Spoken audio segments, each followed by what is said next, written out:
onto your writing styles. So, did you have an English education or much of an English education? I know you worked as a journalist. Did you have any training in like how to write and structure? Because I think a lot of young people want to write, but they aren't sure whether to like go into university or take these writing courses. So, how did you develop? I'm sort of from the no education school of education when it comes to writing. I took one creative writing course at university, and it scared the tar out of me. I never took another one. I don't want to do that. I don't want to read people's work, and I don't want them to read my work, and this is terrible. And critiquing, what's that about? Yes. So that's when I became a journalist. Because that's non-fiction, it's completely different. But writing fiction is art, and that was... So I ran away from fiction for a long time. And then I fell in, as one does, with a group of playwrights when I was in my early 20s. And they were all writing, all the time. It was such a creative environment. And they were all getting Masters of Arts at the time, so they were all getting their master's degrees in creative writing. And I remember talking to one of them, who I didn't really know very well. He was like a friend of a friend. He was very successful already at like 23. He'd been published in a number of anthologies, and he was obviously quite talented. And I said, I'd like to write a novel someday. Should I get an MA? Should I go back to school? And he said, get an MA if you want to teach. If you want to write, read books. And he was such an authority that I believed him. So I read a lot of books, and I could never write a novel for years and years. And I thought, God, what did Michael know? What an idiot. And then I sat down to write night school, and it just flowed, because the idea was right, the time was right, the situation was right, the characters came to me, and I took the time. Which in the past, my life got in the way. I was having too much fun, I was working too hard. I couldn't get my brain in that place. I couldn't be still enough to hear the characters.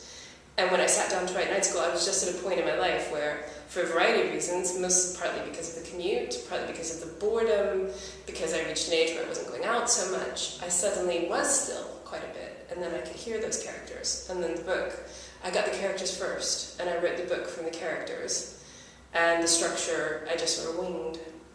Yeah, that's really important. You have to be still to hear the characters. I think that's really, really good. It's true, I think. It is true, though. And definitely you get the story from the characters. They pop up first. Absolutely. You see them, you visualize them, you figure out who they are, what they like, what makes them cry, what makes them laugh, what kind of food they like, what they're allergic to. You get to know them, and once you've done that, then you can put them in a situation and you know how they would react. You know that character, and then you can be true to them. Yeah. And that takes time, and that takes sitting and staring into space like a zombie, which I do quite a bit these days. If only my thoughts could translate onto Word documents, I would have so much good character material, straight on there. Yeah. Do you think it's important, especially for like modern young adult fantasy, to include like a diverse range of characters? And like, how does diversity reflect itself in your books? I know like the British public school scene isn't maybe the most diverse of places. So is that something you try and work with? It is. I wrestled with that a bit because I'm from a very diverse region of America. I grew up in the deep south, well in Texas and in Louisiana, which are both...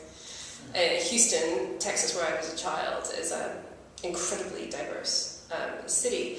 But British private schools, not so much. I went to Windsor and kind of walked around, Eton, and it's not that there aren't different people of different backgrounds, but there aren't very many of them.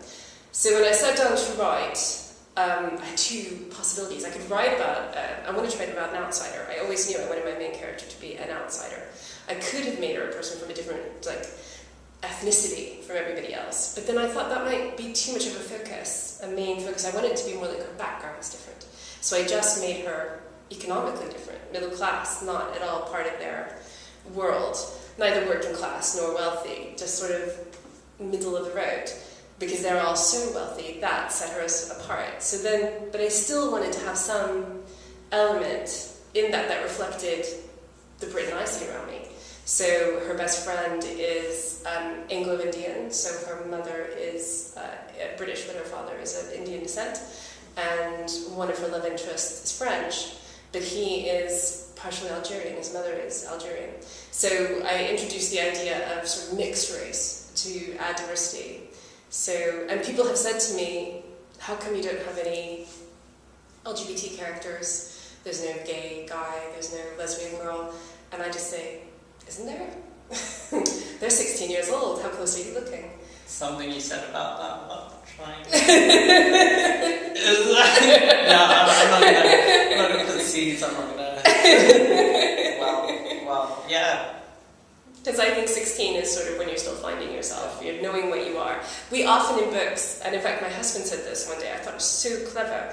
He said, you read young adult books, and everybody's preternaturally confident about their sexuality. They already know at 16, I'm gay and I'm proud, or I'm straight, definitely.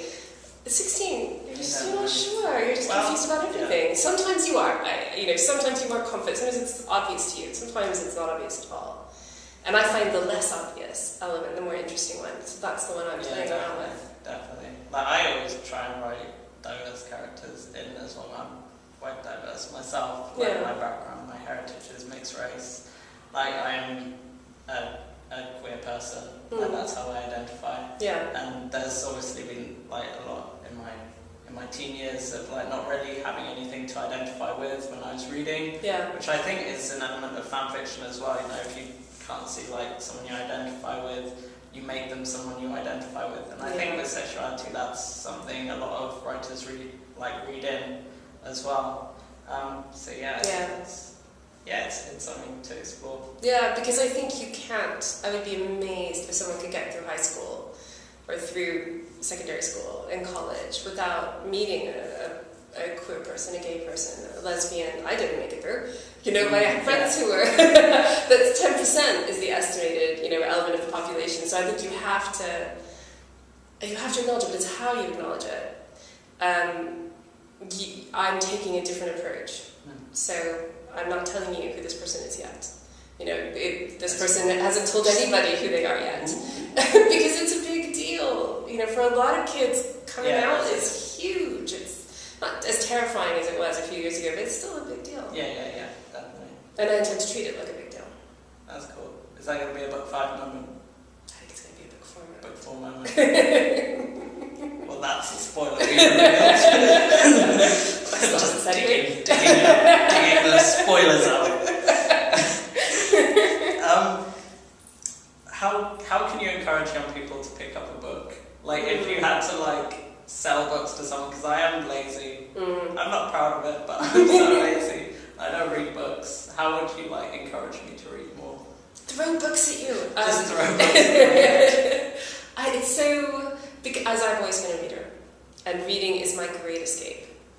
For me to look at it, my main character is not a reader, and I wanted that to happen, because in so many books that you read, it's always the library was her favourite room. Yes. She'd always loved books, all of them, over and over, because I read loads of young adult fiction. I think, okay, you're right, I get that, because that's us, that's who the writer is. Yeah.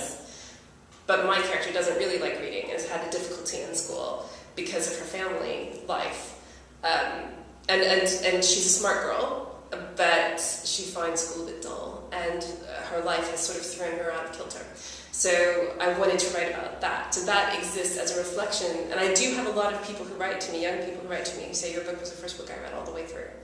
And I think, yes, because I want, and I can't That's wait to an read the important next thing one. as well, because so many people, I abandon books, and then I find them under my bed, did I finish this? Yeah, exactly. To actually remember that you read a book all the way through is quite a big deal to a lot of people. And also to know that they can do it, because then that gives them the confidence to try another book. And I will often recommend books that I know are similarly, I think thrillers are the thing. If you find reading difficult, if you find that level of sitting and the focusing on a book can be quite difficult when you're not, it's like a practicing. To me it comes so naturally because I've done it since I was little. But I learned how to do that, and we learned how to do it. So if you haven't, reading a thriller, if you like excitement, and not everybody does, but for a lot of people, that's a way to get started, because a page turner like that, where the story just kind of sucks you in, that's great. And I think for often, and this I don't want to generalize, but often girls will say to me, I don't really like violence, I don't want a violent book. Well, there's lots of books that aren't violent, that include a lot of romance and excitement, and so I can recommend specific books that can get them through. Although I will say, lots of girls like violence too. So I like violent books. So it's not just a girl thing, but it is something I think girls are often told don't like violence. Yeah. And so they get to 14 and think, oh, I don't like violence. violence, Yeah. because they've always been told that's not for you. Awesome. This is amazing. Yeah. The strapline for book 4, violence is amazing. Like, yeah, I think that would be a pretty good strapline. Put it in the trailer. You know. This is why my publisher doesn't let me do this stuff. Yeah.